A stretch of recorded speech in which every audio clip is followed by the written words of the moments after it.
Oh, we're already up to 150. That was quick.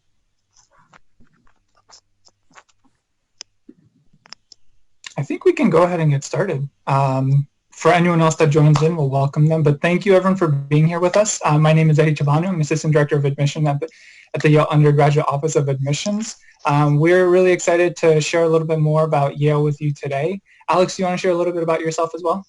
Yeah, hi everyone. My name is Alex. I am no longer a Yale student. I just graduated in May, thank you, which is still I'm wrapping my head around all of that. But I'm here to share with you kind of the student perspective because I was just a student. And then just to tell you a little bit quickly about myself and what I did while at Yale. I was an environmental studies major concentrating in environmental justice, and I was also in the education studies program. So academically, that was what I was involved in. And then besides that, I worked with the admissions office as a tour guide and senior presenter. And I also was on the club ski team and worked at an environmental education charter school in New Haven. So that's a little bit about me. Awesome. So I'm just going to share my screen really quickly here, and we will dive right in. So we're glad and thankful that you are spending a little bit of time with us here.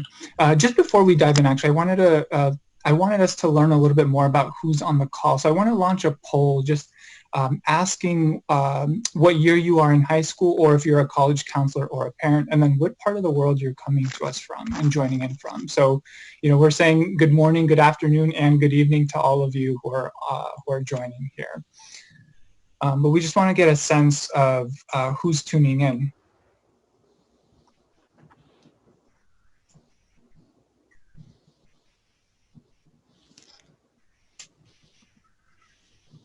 Got a lot of responses coming in.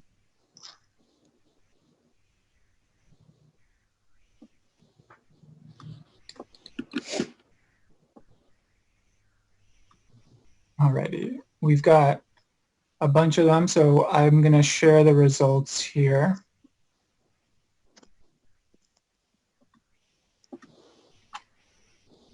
So lots of seniors. This is great. We've got a lot of third years or juniors as well. Thanks for joining us. A few second years and first years. It's never too early to start learning about college and about Yale. Thanks for being here with us. One college or university student, a few parents on here, and a counselor. Hello and welcome to all.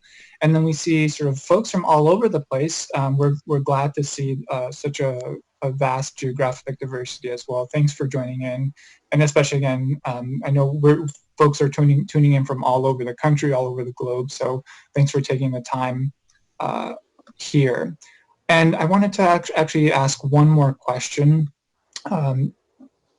We want to learn a little bit more about sort of the students here and your interest in what you might study in college, whether it's the humanities, the arts, the social sciences, the natural sciences or math, engineering or computer science, or if you're undecided.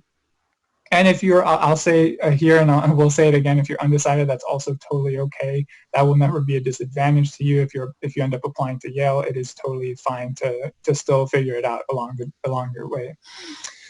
So let's see. We've got. I'm going to share the results again. A good split between sort of natural sciences and math. We see a lot of students interested in social sciences and engineering and computer science, and then as well the humanities and the arts. So. Lots of varied interests here, which is great. We love to see that. So I wanted to jump in and share a little bit more about Yale. We always love talking about sort of the opportunities available here. We'll spend about an hour together sharing more about the Yale community, the Yale academics. And there's a lot more than that we can share that we just can't condense in this amount of time. So we try to think of as creative and as quick of a way to describe our community, and that is that Yale is and.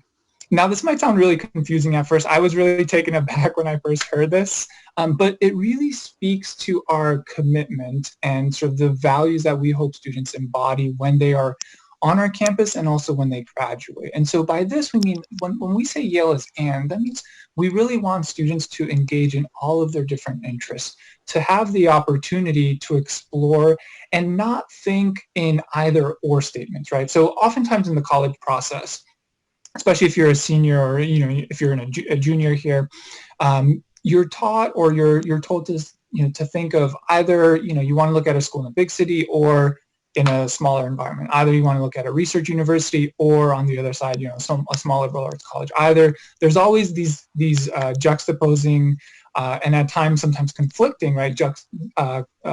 Parallels that are made. Either you want this or that.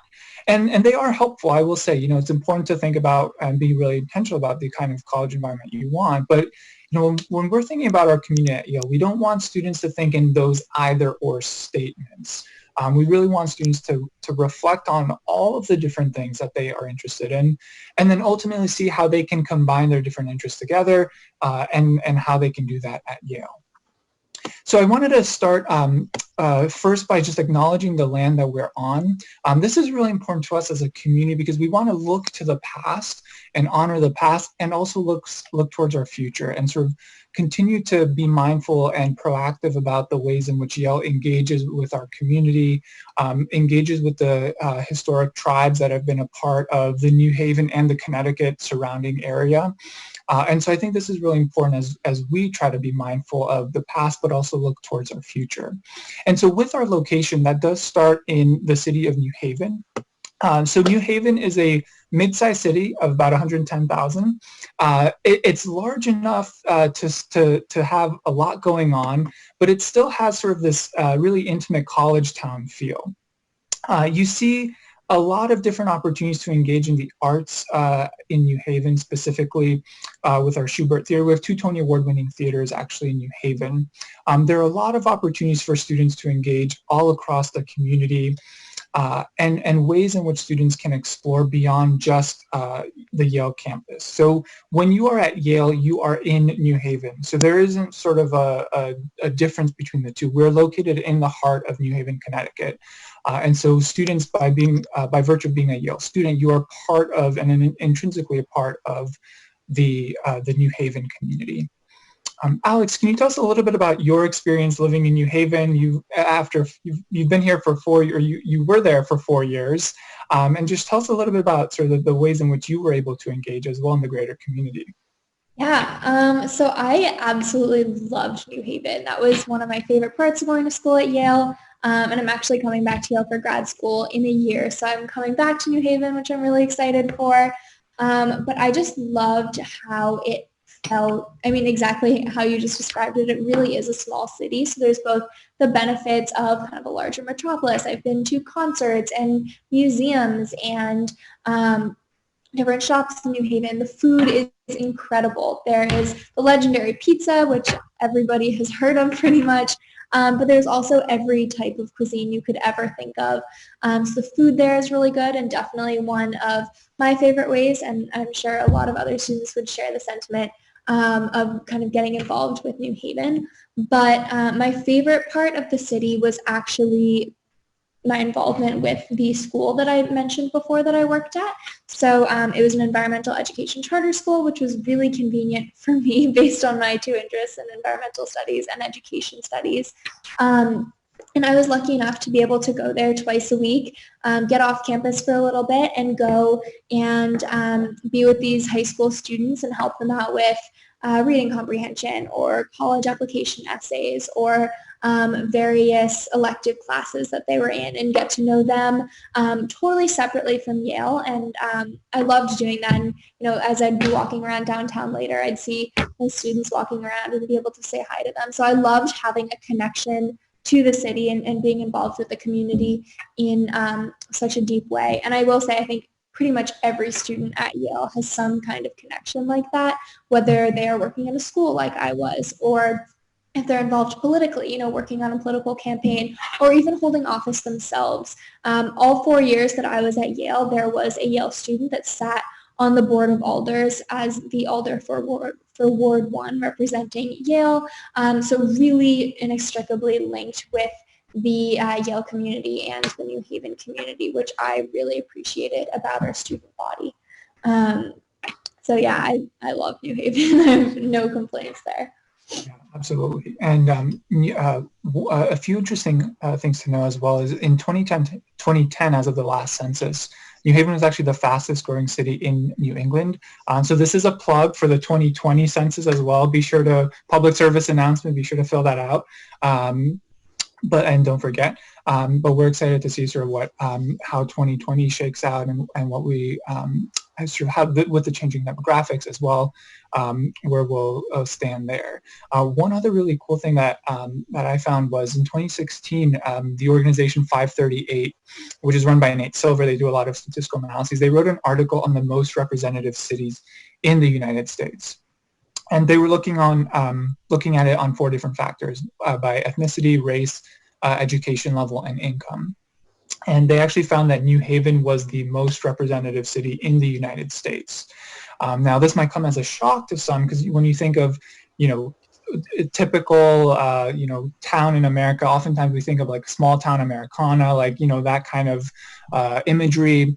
Or on the flip side of that, you might think of major bustling urban centers, New York City as, among the most diverse places, and they are, right? New York City, Chicago, Los Angeles, these major hubs of great diversity, and that's important to have. But in terms of representation across the United States, New Haven was actually found to be the most representative in the country. It was followed by Tampa, Florida, and then third on the list was actually Hartford, Connecticut, which is our state capital, about 45 minutes north of us. And so when you're coming into not only the state of Connecticut, but New Haven specifically, you're not only coming into the greater diversity of Yale College, but you're coming into the diversity of the Yale, of the New Haven greater surrounding community, which is really important.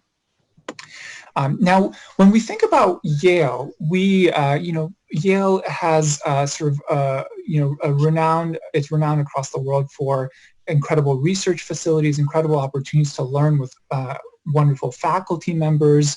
And so I wanted to spend a little bit of time sharing a little bit more about the opportunities and the access to opportunities for students. So every student that's applying to Yale is applying to Yale College, which is our undergraduate liberal arts college. Now, this has about 6,000 students in total, just a little bit over 6,000 students in total, and we have about 12,000 students, including our graduate school students. So just over half of our student population is Yale College, and that's really the heartbeat of Yale, where all the students are going to be taking classes together at the undergraduate level. So that is Yale College, right? So in the context of Yale College, we have 13 graduate and professional programs where students will also have access and opportunities to take some courses at some graduate programs, and do research at any of our over 800 labs that we have on campus. Our med school is actually right on our campus as well. So when you're coming into Yale College, you're coming into the intimacy of the liberal arts college environment where we devote significant resources to the undergraduate learning experience. This is why we have a 6-to-1 student to faculty ratio. We want to make sure your classes are small when you're at Yale, so you can learn from your peers and your professors in the classroom, but then also have the greater access to the resources of the university. Now, the reason this is important to us is because we want to make sure that students have the opportunity to take courses across the full range of curricular opportunities we have, right? And so when you're taking classes, you might know exactly what you want to study, right? So we asked, and just out of curiosity, we wanted to see, where you're leaning, whether you're towards the humanities, the social sciences, more STEM fields, or you're undecided.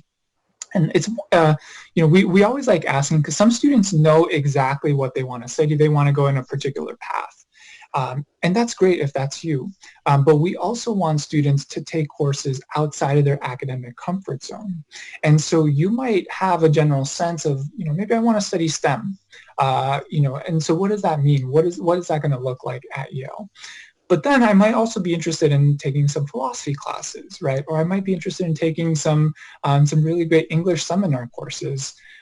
This is important to us because we want students to have access to all of the courses. We teach over 2,000 classes at Yale. You cannot possibly take all of the classes that we have. Unfortunately, there's so many great professors, so many great classes that are offered. And every year, students have to have the grueling process of narrowing it down to 4 or 5 classes in the semester that they can take. And so this is important to us because we want to make sure that students have access to the full range. And Alex, can you tell us a little bit more just about the depth and the breadth that you were able to have from the courses for your major requirements, and then also some of your distributional requirements and courses that you took just for fun at Yale? Definitely. So that was one of my favorite things about academics at Yale, was exactly as you've been saying. There is so much flexibility. There's so much freedom to take as many classes as you want in so many different disciplines.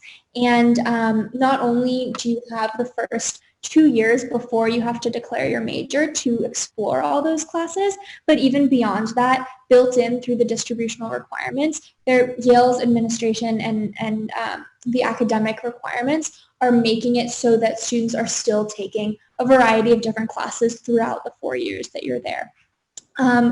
And this is by no means limiting at all. It's really there just to encourage you to take, again, a wide variety of classes so that you graduate with a very well-rounded education. So those distributional requirements will fall into 6 different labels, I guess. So that would be quantitative reasoning, writing, humanities, language, social science, and science. So that can sound like a lot, and I was definitely daunted by that when I first arrived at Yale, feeling like, a third of the classes that I would be taking to graduate were going to just fulfill these requirements, but that is not the case at all. So first of all, every single one of these distributional requirements is a really, really broad umbrella term that has tons of different classes under each one, and so much variety within each one. Humanities is incredibly broad. Science is incredibly broad. And so you're always able to find classes within each one that sound interesting to you or relevant to what it is you're studying. That's never been a problem for me at all. But the other thing that I kind of appreciated about distributional requirements was that they pushed me occasionally to take a couple of classes that were outside of my comfort zone, that maybe I wouldn't necessarily have chosen to take otherwise because it wasn't directly in my major or didn't immediately seem like something I was looking for. But upon a little further investigation, because I had to get that quantitative reasoning credit or whatever it was, I was able to find a really cool class that was a little bit off my radar before. So one example of that actually, which fills into kind of all of this breadth and depth talk, was at the very end of my junior year, my junior spring semester. I had my final distributional requirement to get to fulfill, and it was a quantitative reasoning one. And I started looking through the Blue Book, which is our course catalog, to find a class to fulfill this. And I came across a class called Frontiers and Controversies in Astrophysics. This title is simultaneously a little bit scary. I've never taken an astrophysics class before, but it was also definitely one that piqued my interest, and so I decided to give it a go. And luckily, we have the first 2 weeks of the semester called shopping period, where we can just kind of go and sit in on as many classes as you want to and really get a feel for what that class will be like for the rest of the semester. Test out the professor's teaching style and, the format of the class, and if the syllabus is relevant to what it is that you're looking for, if the workload of that class even is going to be feasible with the workload of your other classes, things like that, so you can really test out exactly what you want out of your semester for each specific class that you're looking at for those first 2 weeks.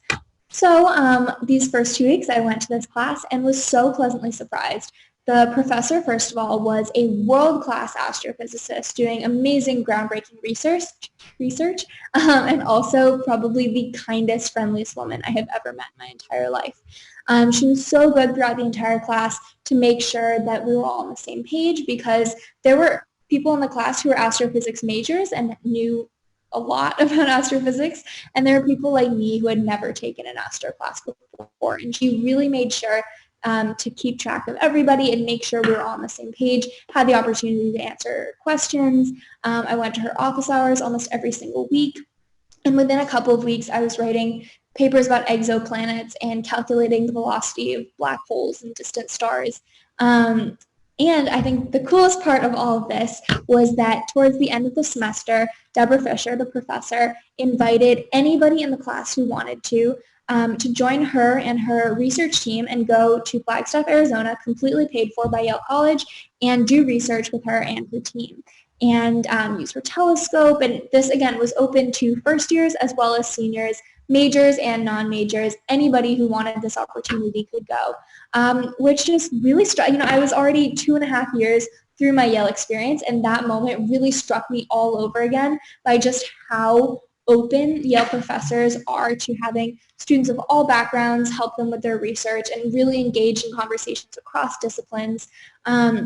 Which I think is epitomized in the distributional requirements, like really encouraging students to take all these different disciplines in the depth of what we're all studying. That breadth really helps us to be a better astrophysicist or a better environmental studies major or whatever it is. And I really appreciated that with the structure and the way the Yale academics are organized. Yeah, and I love what you were saying there. When we love it when students are coming together in the classroom from so many different academic backgrounds, because that just enlivens the conversation so much more, right? When you have, especially in this case, students who may be, very well versed in astrophysics, they'll contribute to the conversation in very neat ways, in the same way that other students who may not major in that area, who are just interested in the class, they will have a perspective that is so valuable and so important in the classroom conversation. And that's sort of the breadth that we love to see and that we want to facilitate on campus, where, you might be sitting in a group like you see here of, 10 other students in a seminar class talking about in an art history seminar class, where that could very much be your, where you're leaning towards in terms of a major, but you might approach it from a very different perspective as a philosophy major or as a music major or as a biology major. And so that is, there's such rich conversations that take place in the classroom, and we want to keep these classes small so that you can have your voice heard, so that you're not one in hundreds of students in the classroom. Yale will still have some lecture classes. These are usually the more introductory level courses, but only about 2% of our classes have more than 100 students. The most common experience you're going to have in a Yale classroom is a small seminar discussion class where the professor expects you to be involved. They're going to expect you to contribute, and they're going to expect you to bring something to the classroom. Again, whether you major in that, whether you think you'll major in that subject or not, every student every student's voice is equally represented and equally valued in that discussion. And so most of our classes are actually taught in this style. About 3/4 of our classes have fewer than 20 students. About a quarter of them, just over a quarter of them, have fewer than 10 students. And so this is the value of the liberal arts, where you're going to be intensely discussing the materials, whether it's course reading, whether it's working together on problem sets or proofs, whatever it might be, whether it's facilitating work in a research setting outside of the classroom setting. That's really important to the academic experience overall for students here. I wanted to mention just really quickly, we see a number of students doing research on our campus as well. We were talking about this earlier, where you can take advantage of the vast resources here. So about 95% of our STEM students are doing research. It's essentially built into the curriculum, and about 2/3 of our students are in the humanities and social sciences are also doing research and working closely with professors. So research is not just in a white lab coat, with your goggles on. It is working closely with professors who are working on manuscripts or books that they're going to publish, doing field research. There's so much that's involved in the work that professors do, and they love working with students. Especially, they know that Yale students are excited to be involved, excited to contribute, and so it's a mutually beneficial partnership of being able to work with these distinguished faculty members, and then faculty love working and mentoring students through their own research. And so it's a really great a situation to be in as an undergrad, where you can work closely with a professor, work closely and get to know your peers really well as in the classroom setting. So we talked a lot about the academics. We wanted to transition a little bit to something that's really special about Yale, which is our living and learning community. Alex, do you want to share a little bit more about the residential college life at Yale? Yes. So as you can see on your screen in front of you, we have these beautiful buildings on campus. There are 14 of them, and they're called the residential colleges. The word college can be a little bit confusing just because we're already at Yale College, and then there's 14 other colleges. But really they are the buildings on campus, again, that students live in, kind of like dorms, but so much more than that. So before arriving at your very first year at Yale, every single student is randomly assigned one of these 14 residential colleges. This randomization process is supposed to make it so that every single residential college is like a microcosm of the larger Yale community. There is no science majors college or international students college or athletes college, nothing like that. They really try to keep the demographics within each one representative of Yale as a whole. So right from the get-go, every single student as they arrive on campus is exposed to a smaller group of about 450 to 550 students that represent the complete diversity of Yale. So even if there are students that maybe you wouldn't necessarily have crossed paths with through your classes or your extracurriculars, because you're living with this diverse group of students, you're getting exposed to people from different backgrounds with different interests, and becoming really good friends with them as well. And learning a lot from them. So that's where the living and learning comes in.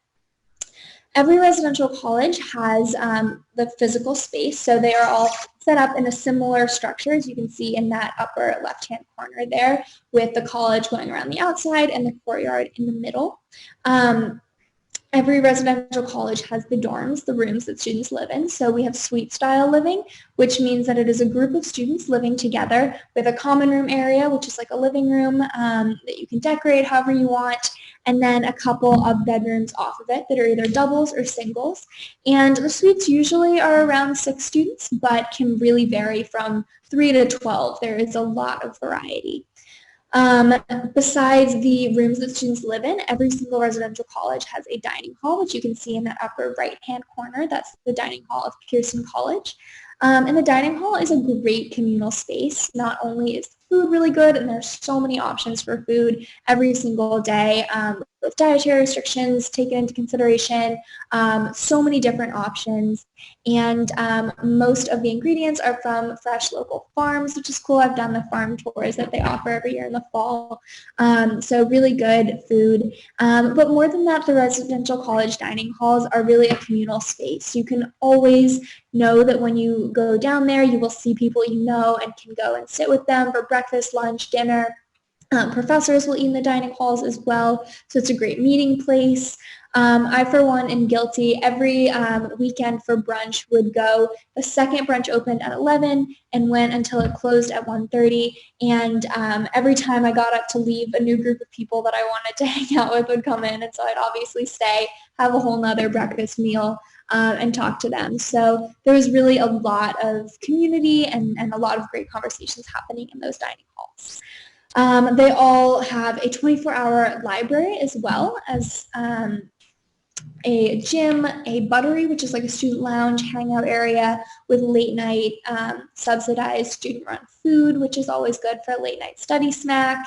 And then a couple of additional facilities. So some might have a pottery studio or a dance studio, a basketball court, a small movie theater, things like that. And you can use the facilities in any of the residential colleges. I think it's really important to note that while the residential colleges may be your most immediate community, some of your closest friends, they're by no means isolating. I have friends in lots of different residential colleges. I've eaten in every single dining hall. I've used the facilities in different ones as well. But it is really nice to have a home base to come back to, which I definitely appreciated, especially in my first year at Yale, because I had only ever been to really small schools before I came to Yale and had always been part of a sports team or a club and just had benefited from having a built-in community around me pretty much 24/7 for my entire life. And coming to Yale, which was a much bigger school than I was used to, 6,000 students approximately undergrad,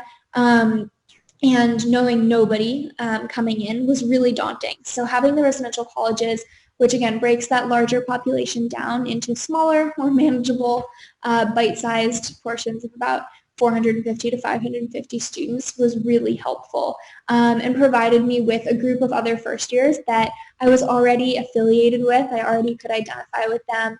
And even little things that I totally underestimated, like sitting at dinner on my first night on campus or walking to different orientation events. I had a group of people to do that with and a group of people that I could reach out to and have conversations with about anything from moving in to questions about choosing classes to a lot more substantive conversations and really getting to know each other on a deeper level as well. So the residential colleges really help with providing that community. There are also 2 faculty members that live within each residential college in an attached little apartment or house with their families, their pets, which gives it a really nice homey feel. And that is the head of college and the dean.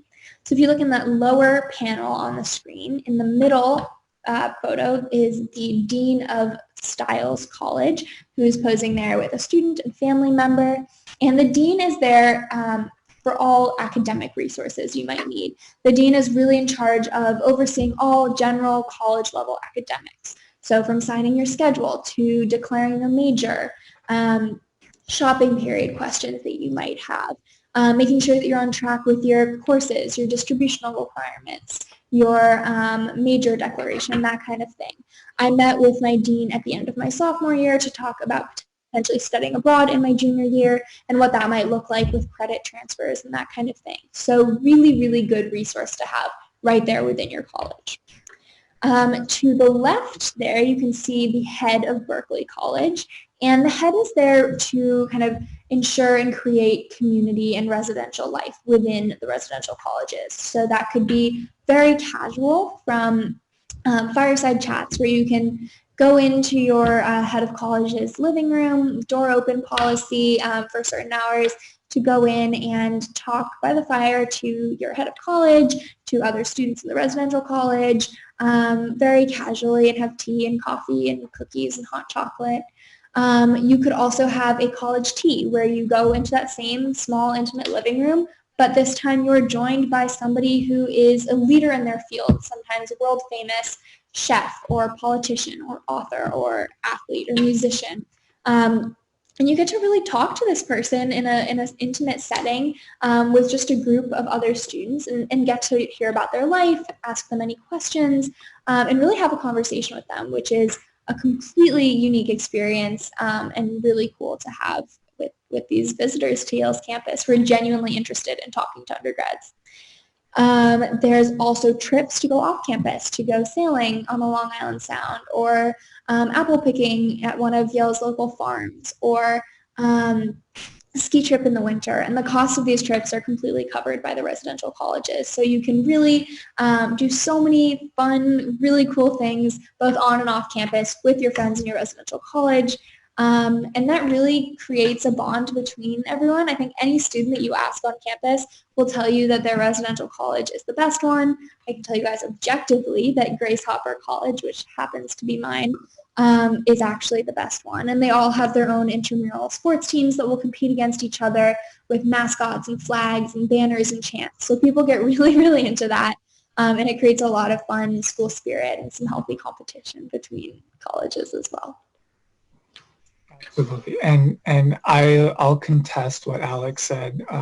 Just the only time that I will be to emphasize that Saybrook is actually the best residential college, because I'm a fellow in Saybrook, and so we actually have objective claim to this statement where we're back-to-back intramural champions. So we do have that going for us, which we're really excited about. But one other remaining piece is just the extensive support systems that are in place for students. And so, Alex did a great job sharing about all of these sort of networks of support that are available for students. It is really, really difficult for a student to fall through the cracks at Yale. And we have 6,000 students in total, and we want to break those students up into more manageable sizes to really create these 14 different home communities, and that's ultimately the goal. It would be really easy for us to just build a massive housing complex, just put students in there, super long, stale hallways, whatever it might be, and just call that housing at Yale. But that is not our mission. That is not our goal. Our goal is to create genuine home communities for students. It is not at all a fiscally responsible way to set up housing, but Yale is committed and is committing the resources to ensuring that students have access to faculty members, deans and heads, fellows, resident fellows, as well. You'll see the gentleman in the bottom right-hand photo here is Jim Rothman. He's a resident fellow in Branford College. He actually, he advises students in Branford. He actually, funny and fun story about him, he won the Nobel Prize in Physiology or Medicine back in 2013. And he actually cut his press conference short in order to make it to his cell biology class that he was teaching. And so that's the commitment that everyone has to the undergraduate student experience here, both faculty, staff, everyone that's around the residential college community, and then the greater Yale community, which we'll touch on in just a moment. We are all here to create the best home communities for students. We know that Yale is a transition for every student. Whether you're coming from the East Coast, whether you're coming from the West Coast, thousands upon thousands of miles away, whether you're coming from abroad, regardless of your school background, we know that Yale is an academic transition for everyone. It's a social transition for everyone. And so we want to make sure that all of these resources are in place for you to have available to you. And lastly, I'll mention one more, which is really great. That's housed within the residential college. It's our first year counselors. We affectionately call them FROCOs at Yale. And so this is a senior who's responsible for about 10 students in the residential college. And they're there to serve more as a big sibling. And so they're not there to get students in trouble or anything like that, to be disciplinarians. They're there to really mentor students through the transition to college experience. What is it like to be away from home? What is, you might be missing your family. What is regular communication back home? And, for everyone that's going to vary. Make sure to talk to your parents about that, and how do you set expectations? What course recommendations might they have? If your FROCO hasn't taken a class in that department, they will certainly have a friend who did and who can provide recommendations for you. And so that's the ways in which FROCOs love to be involved in students in the student life experience at Yale. There's all these people who are ready and available to really ensure that students succeed in their transition. And I wanted to also share a little bit more about the resources beyond the residential college life. And so we have a number of different areas for students to continue to find additional support services. We have 4 main cultural centers on Yale's campus: our Native American Cultural Center, our Afro-American Cultural Center, our Asian American Cultural Center, and then La Casa Cultural, which is our Latinx Cultural Center. And so these all serve as systems of support for students who identify in any of those ways to find additional home communities that are centered around their culture. But these are also, these 4 cultural centers also serve the entire student population, provide and have programming throughout the course of the semester, every single semester, for the whole student body. Conversations around belonging and inclusion, and what it's like to be a place where every student can thrive at Yale. And ultimately, that's our goal and that's our mission, to make sure that Yale is a place where every student can call home and can feel comfortable during their undergraduate career and graduate career here as well. And then the last and that I wanted to leave you with was this and of tradition and innovation. Now Yale is an old place. We recognize that. Yale is 319 years old. And with that comes a lot of various different traditions that have developed over the course of time. Some of them are residential college specific. Some of them are campus wide. So we'll see the apple picking trips that Alex had mentioned. We see the Holy Festival every single year, the Harvard-Yale game, which is, campus just comes alive during that. And then some more specific things like the Ezra Stiles siege, where they descend upon an unsuspecting residential college each year, and they'll sort of take over the college courtyard for that time. And it's just a fun sight to see, as you can see here. They don all of their Viking hats and play swords and shields, and so it creates for a fun community feel. Alex, what's one of your favorite traditions at Yale? I wish I could give you like a unique answer for this, but my favorite tradition is definitely the Yale Harvard football game. And I think a lot of students would agree with me on that. It is so much fun. It happens once a year in November, right before you go home for Thanksgiving break. And the whole Yale community will show up decked head to toe in Yale gear with signs that are often really funny and have like clever puns on them and stuff. And there's so much school spirit. And for me, coming from a really small school that was, to be frank, very bad at sports and did not have a football team at all, it was such an exciting environment to be in, and just feel that was, I think, the first time my first year where I really felt like I was a Yale student and like part of that. And alums will come back, so it's a multi-generational event. And it's really cool sitting in the Yale Bowl, which is hundreds of years old, and knowing that this has been a tradition pretty much every single year for hundreds of years. So you feel that tradition, but at the same time, every single year obviously is new. It's a different game. New things happen at each one. And so I think that is probably it. That was my favorite tradition. And I'll definitely going back as soon as it's held in person again. Well, especially after last year's thrilling defeat of Harvard at home, that was an incredible game. So for all the sports fans out there, it was remarkable. And if you were there in person, it was like, or even non-sports fans, honestly. Oh yeah, it's just the energy. It's just everything is electric. And so I want to be mindful of time here, and I wanted to just transition a little bit to sharing more about affordability and also the admissions process. So I wanted to start first with affordability and just share more about financial aid at Yale. This is really important because we want to make sure that Yale is affordable for every single family. And so there are a few important things to know about the financial aid process at Yale. We are need blind in the admissions process. We meet 100% of a student's demonstrated need, and we do that without providing loans. So allow me to just unpack that a little bit more. So we're need blind. What that means is that is an admission policy as it relates to financial aid. So basically, when I'm reviewing a student's application, I do not see your financial situation at all. Your financial aid application gets sent to our financial aid office. They will review it. I don't know sort of the intricacies of your family situation. We in the admissions office make decisions based on the merits of your application. Right? So that's really important to know. We meet 100% of a student's demonstrated financial need.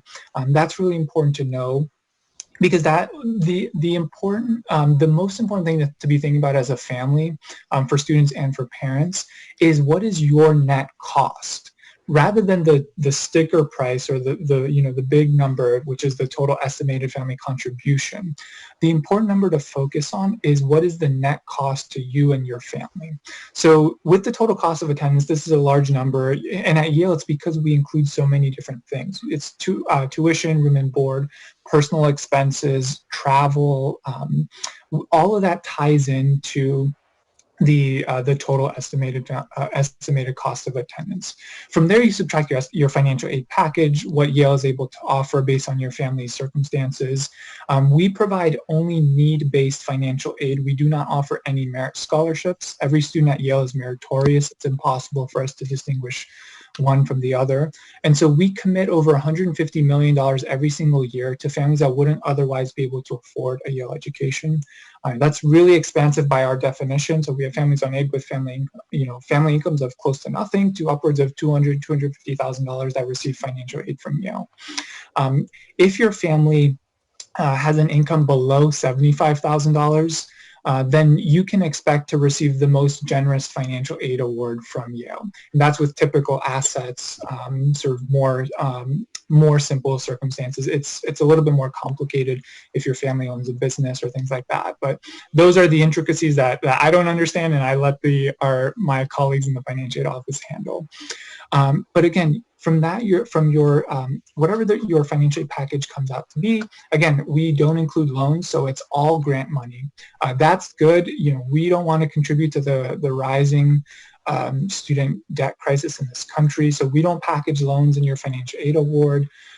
We just provide grant money to students, and so that's the money you never have to give back. That's great. And then you have your net costs, and that's what I want everyone here to focus on. If I can give you all just a very, very quick homework assignment, if you could head to our website, both our admissions website or our financial aid website, we have this calculator on our, that's such a helpful tool. It takes literally 3 minutes. I've done this with students, with parents, with counselors before on phone, tablet, computer, anything with an internet connection. It's so easy to use. It's about 6 questions long. It's not perfect. So it is just an estimator, but it'll help you understand what your family might be expected to pay for college. This tool is called the My Intuition Quick Cost College Estimator. It's a mouthful. You don't have to remember the name of it, just remember the picture of it. And if you Google My Intuition, the first thing to come up is the organization's website. This tool was created by a Wellesley College economics professor. It's a great tool for every family to use. There are over 50, I haven't counted it in a while, but of my last count, there are over 50 schools that are partnered with this My Intuition calculator. So within 3 minutes, let's say within half an hour, you can get an estimate for 10 different schools. And it's just so much easier for families to use. Now, there is a more detailed version called the net price calculator that every school is required to have on their website, their financial aid website. It's required by law to be there. So that one does take about 30 minutes to complete. You'll need your tax returns, and you'll need to know more about your family situation in that case. It is very helpful to use because that's going to give you the most detailed estimate. But again, if you want to get a quick snapshot, then definitely use the My Intuition calculator. It gives a pretty good indicator. Again, as long as your inputs are correct, the outputs can be reliable. So I wanted to jump really quickly then to speaking a little bit more about the application and admissions process. There are a few important things to also note about our admissions process. So we practice a whole person or a holistic review to the application. Now, you may have heard of this before. If you haven't, basically what that means is that we will look at all of the different pieces of your application in order to get the best sense of who you are as a student, as a scholar, as a community member. We want to learn from all of the different parts of your application. We want to learn from your teachers. That's why we require 2 teacher recommendations. We want to hear from your counselor. That's why counselors will send a recommendation letter into us. We want to understand the context of your school environment, so your counselor will send along a school profile. That allows us to interpret your transcript and the grades that you've taken, the courses that you've taken and how you've done in those courses. So we want to learn about your academics in that way. We want to see what you do outside the classroom as well. We look at the extracurricular section and the ways in which you want to spend your time. That's really important to us. We have over 500 clubs and organizations on Yale's campus. Chances are there's something that already exists on our campus if you want to do it. If it doesn't, it's really easy to start a club as well. And so we see students engaging, just like Alex, throughout New Haven, throughout Yale's campus, and that's really important to us because there's no, I want to be clear here. What you choose to do and how you choose to spend your time isn't what's important. It's the fact that you have and that you're passionate about something. We want to bring students who are passionate about their interests and then bring that to our campus, make other students excited, and be able to pursue that wholly on our campus. And so the what of what you do isn't as important as why you want it, why you do those things, what gets you up in the morning. If you have family responsibilities, that's really important to know. I think sometimes students think of the extracurricular section as things that only happen inside the confines of school walls, but if you have a part-time job, family responsibilities, those are really important things for us to know about because you're spending your time doing those important things, and that would obviously preclude you from doing, joining a club on your high school's campus, for example. So we want to know about that. But in that whole person review, or that holistic review, we are hearing and we're looking for evidence on your ability to succeed on Yale's campus, for you to be a good fit for Yale. And so that's why we're looking at all these different pieces. Now, in addition to that, we also practice a contextual review to the student's application. This is so important in our review process because we want to know about who you are and where you're coming from, both your school environment, your home community environment. It's critical in our review. And so I'll give you an example of this. So I read for the state of Arizona, and I also read applications from Northern California. And so we, as many know, there have been a lot of wildfires throughout California. So last year in particular, I read a lot of applications from students who were impacted by the California wildfires. I read an application where a school's library burned down. I read an application where a student's grandfather lost everything in the wildfires. I read another application where a student themselves, they've lost their entire house, everything in it, right? And so in our contextual review, and when I'm reviewing applications from Northern California, those are going to be very different from some of the applications that I read from Oakland or from Phoenix or from Tucson. And so, students in this case are finding themselves in these extraordinary circumstances. And so we have to take that context into consideration where, it's understandable if your grades dip a little bit when things like this happen. And so, we want to be mindful of the circumstances that you're facing. Now, this ties into sort of what the circumstances that we're all facing now with COVID. And we know that there are significant interruptions, both extracurricularly, academically. Schools have gone to a pass-fail system. You may have been really excited about a project last semester, but things have happened in this way, and you weren't able to fully realize the completion of that project. We get that. And so there are going to be opportunities to explain that in the common application, the coalition application, where they have a specific question in the additional information section that gives you the space to elaborate on how COVID has specifically impacted you and your family situation. These application platforms will also give counselors the opportunity to expand more on how their school has been impacted. And so we just want to hear, the more information we have, the more of an informed decision we can make. And so that's really important. We always practice a contextual review to the application and a whole person review. And that's going to be even more important. And I know we had a question, actually. Let me just look at it really quickly. We had a great question that came in on how will the pandemic affect the admissions process for incoming first-year students? Will SAT and AP scores be considered? If not, what other benchmarks will be used to evaluate applications, right? This was a great question, and I want to spend a little bit of time on this, where we're thankful that we've been operating in this way of this whole person or holistic review, so that we will always look at the information that's available to us, right? And so if we don't have testing this year, Yale is test optional for this upcoming year for students applying this fall. We will just look at the other pieces of the application that we do have available. I want to mention really quickly, we will not actually be looking at SAT2 subject test scores at all. So do not worry about them whatsoever. If you've taken them, we actually will not attach them to your application, because we don't want you to worry about anything else, any unnecessary testing situations. We know that AP scores have been interrupted. If you have them, you're welcome to send them in. If you don't, we know it just depends on, it may have depended on your school environment as well in many cases. And so we don't want students to be to be unable to apply to Yale because of circumstances outside of their control. And so we want to be really clear about that. So that's a great question. Thank you, Naomi from California, who asked that.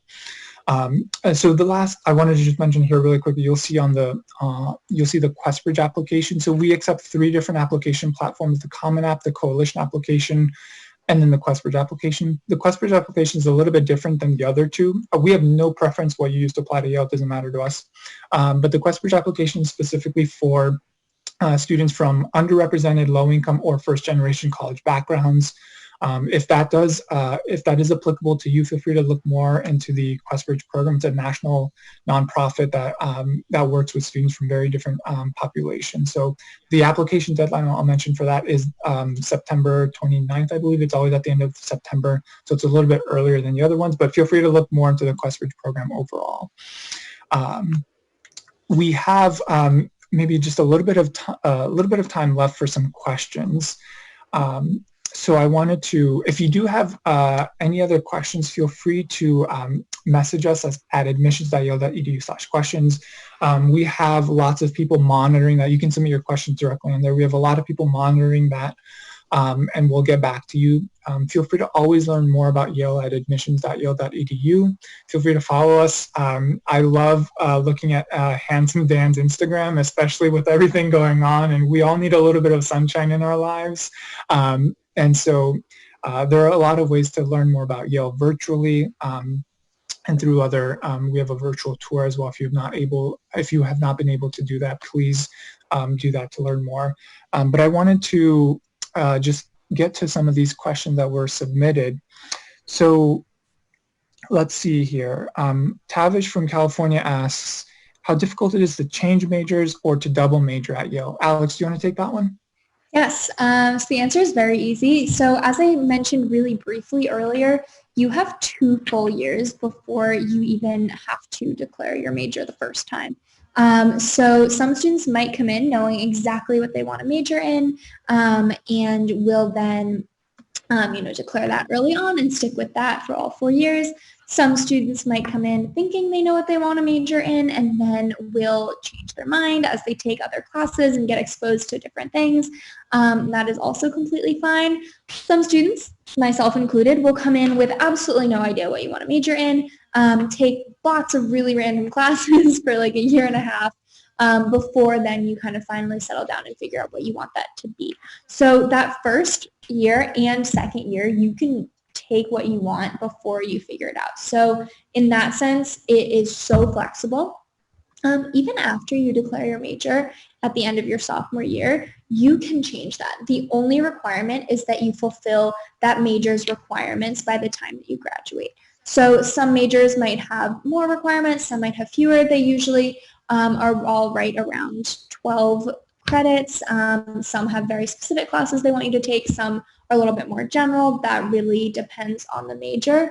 But usually it is doable to change it after that sophomore spring deadline.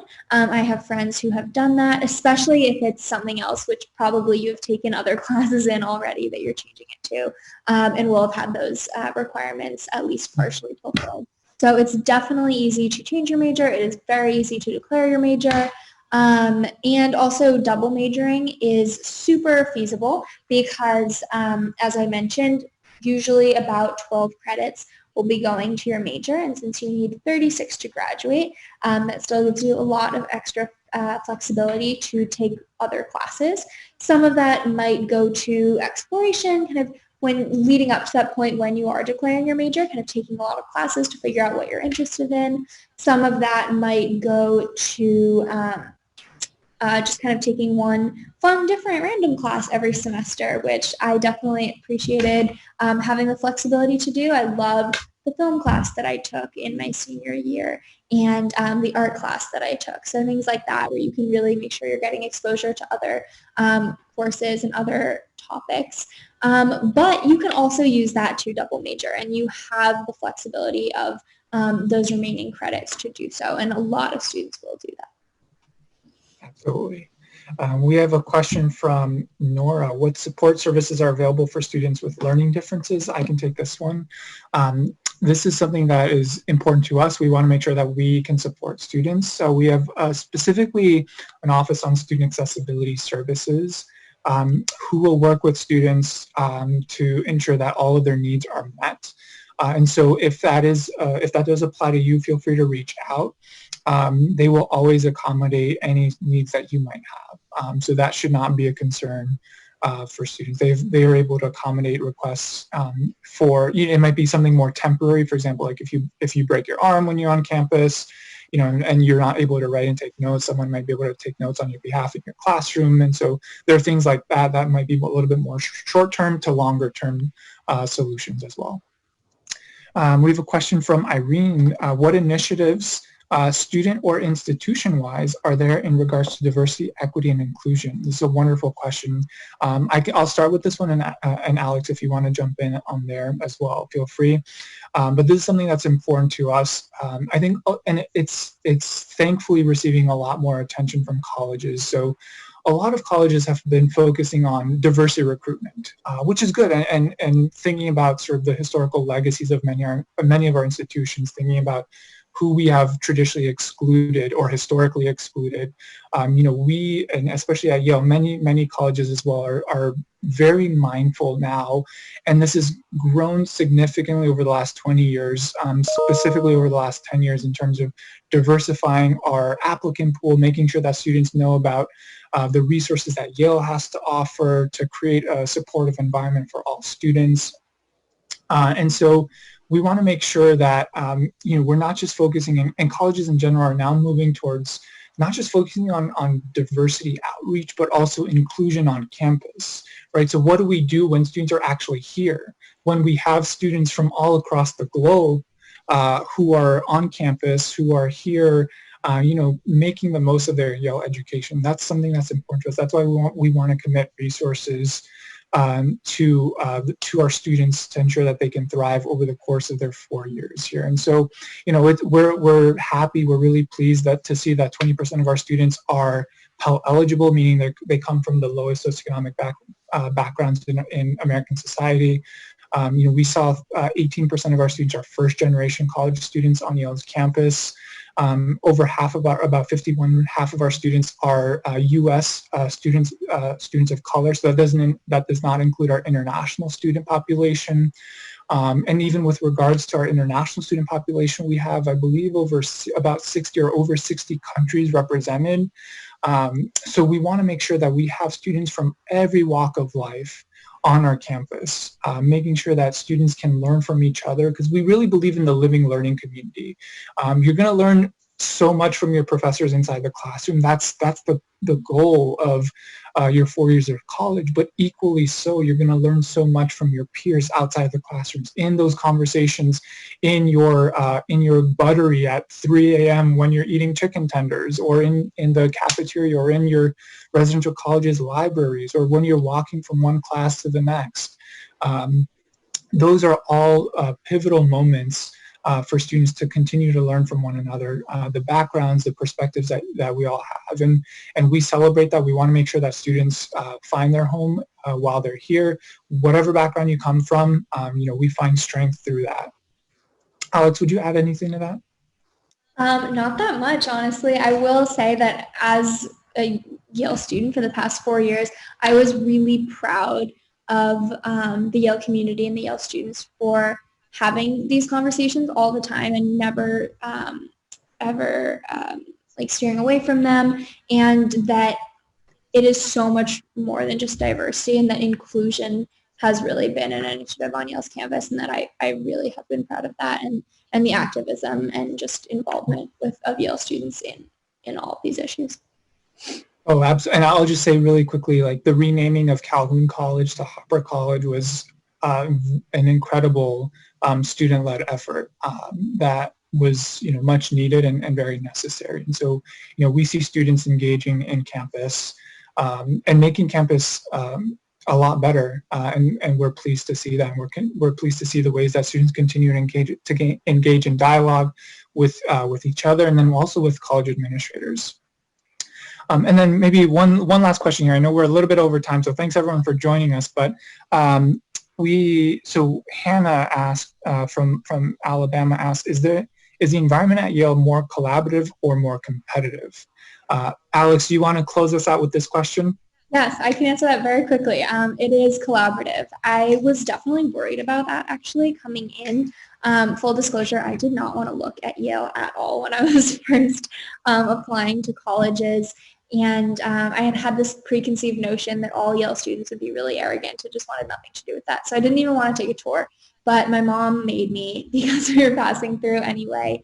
And I was so pleasantly surprised by how down to earth and friendly and genuinely interested as well as interesting these students that I interacted with were. And I think that that is 100% true.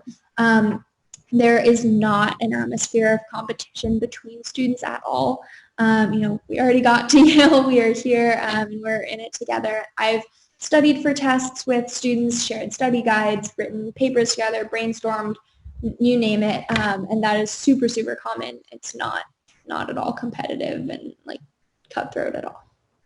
I'll mention maybe one last thing in relation to this, because it's hard as an admissions officer. I always expect students to be skeptical of things that I say related to, like, this question: is it collaborative? Is it competitive? Because we want to create an environment that is collaborative. But I know that sometimes if I say that, students are a little bit skeptical of me, and I get it. But the best way is to really just see our students in action, and it's such a wonderful thing. To be a part of this community where students care so deeply about each other. I think oftentimes, especially when students are transitioning away from high school into the Yale community, there's a lot of unlearning that has to happen in relation to some behaviors, right? Where I remember when I was a senior or just in high school, where you might be traveling. In my high school, we had all the AP kids were sort of like together in similar classes, and you kind of compare your how you did on tests, you compare how you did on papers, whether that was open or, whether you kind of like snuck a glance just to see. That doesn't really happen because it's not necessary at Yale, where, like Alex was saying, you got here. That's incredible, and every student is worthy to be on campus. And so some students are going to have strengths in some areas or academic disciplines, and that's okay, right? Where one student, your peer, might do really well on a history paper because they love history, and that's what they want to continue doing, what they want to continue studying. And you may have crushed that econ problem set in a way that they didn't as well. But that's not to say that one student is more intelligent than the others. It's to say that everyone has different strengths, and that's okay. And that's what we want to bring students together who have all of those different strengths on our college campus. So there's this might be another sort of announcement where it's important to really be mindful of each other, and I think Yale students do a great job of that. And there sometimes is that unlearning of behaviors that has to happen because it's so common, unfortunately, in the high school environment. So I think with that, we will let you go, but thank you so much for joining us. If you do have any more questions, feel free to reach out to us. Again, admissions.yale.edu if you want to learn more about Yale. But thank you again for spending this time with us. We appreciate it. Thank you, everyone.